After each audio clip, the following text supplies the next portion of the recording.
We are going to solve a problem from Fundamentals of Electric Circuits by Alexander and Sadiku's 5th edition.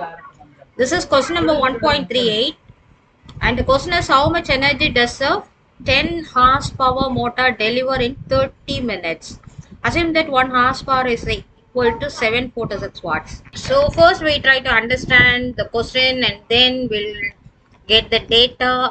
From the data we'll try to solve the problem. Okay, so here it is given as 10 HP motor horsepower.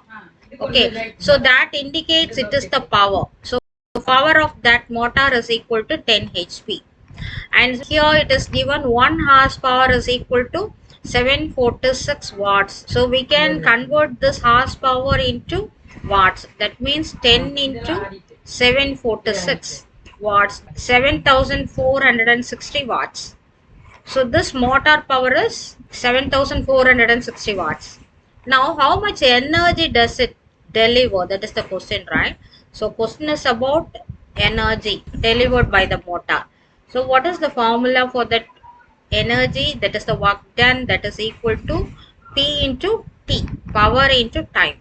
Okay, in joules. So power is already given, that is 7460 multiplied by the time is 30 minutes, but the time should be in seconds. Okay, so we need to convert this into seconds, means multiply it by 60.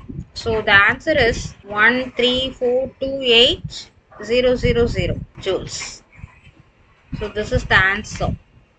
So this can be converted as 13.428 megajoules. So this is our answer. Okay, hope you have understood. Thank you.